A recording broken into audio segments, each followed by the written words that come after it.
everyone, welcome back to my YouTube channel. Today for our math series, we will be learning about binomial factoring. So let's get started. Factoring binomials. Before we start with the different examples on how to factor binomials, first let's unlock the key terms here, factoring and binomials. Now what is factoring? Factoring is the process by which one tries to make a mathematical expression look like a multiplication problem by looking for factors. Basically, factoring reverses the multiplication process. What is binomial? Binomial is a polynomial or an algebraic expression with only two terms. Here are some examples of binomial expression. 10x squared plus 15x, y squared minus 4, 27x cubed minus 1, 4x plus 6, x squared minus y squared. If a binomial expression can be factored at all, it must be factored in one of four ways. To decide which way you will use, you first look at the addition or subtraction sign that always separates the two terms within the binomial. Then you look at the two terms. Are they squares? Are they cubes? Are they nothing special at all? The nice thing about having two terms in an expression is that you have only four ways to check them. Now let's start with the first way. The first way is finding the greatest common factor or GCF. Here, the two terms are not perfect squares. For example, 10x squared plus 15x. Now first you have to look at 10 and 15. Are they perfect squares?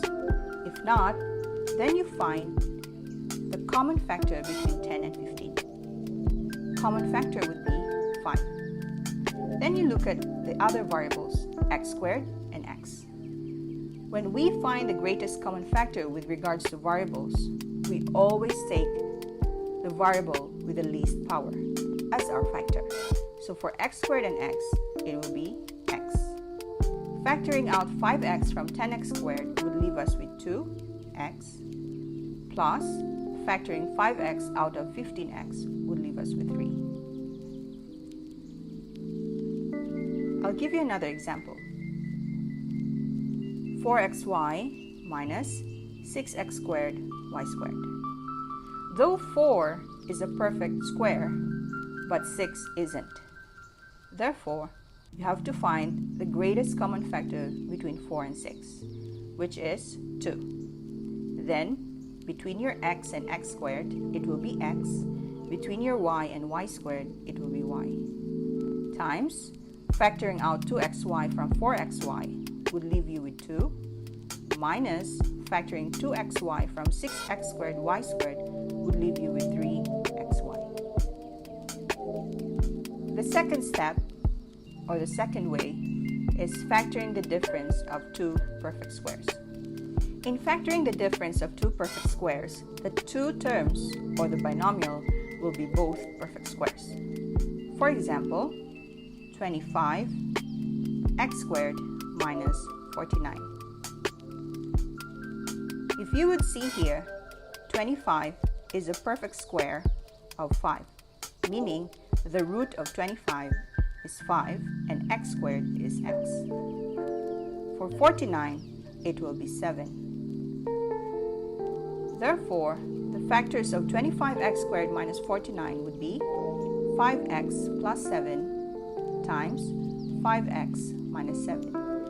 Now for two perfect squares, it would be the opposite signs that you need to use, plus and minus.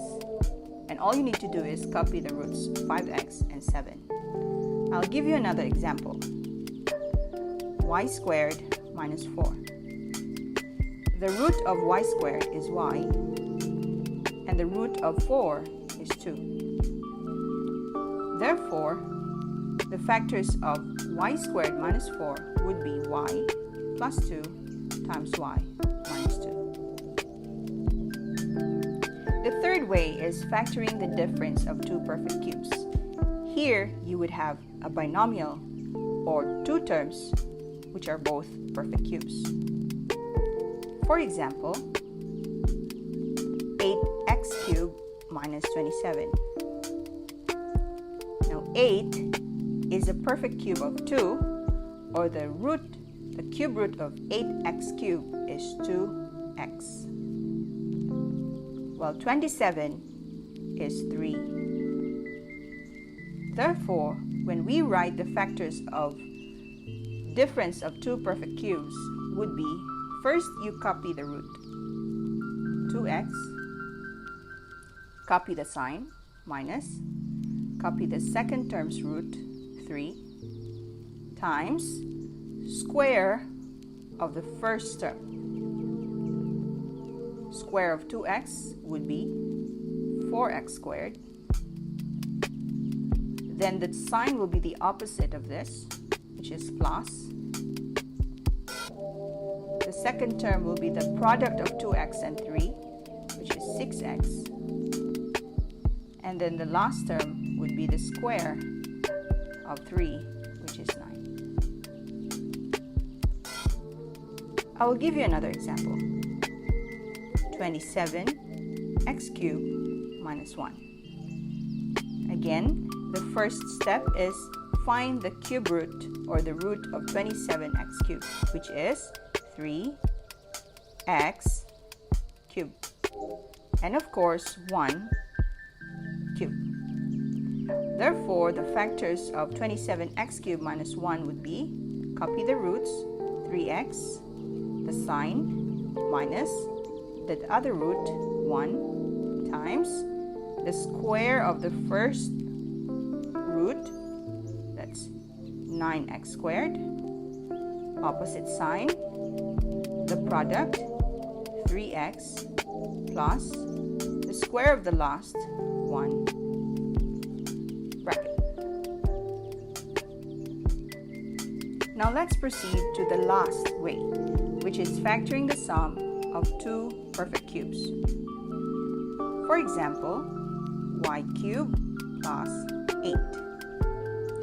Again, it will be the same process as the difference of two perfect cubes. First, you have to find the root or the cube root of your terms. For y cubed, it will be y, and 8 is a perfect cube of 2. Therefore, the factors would be, copy y, copy the sign, plus second term's root 2, bracket, times, it will be the square of the first term, which is y squared,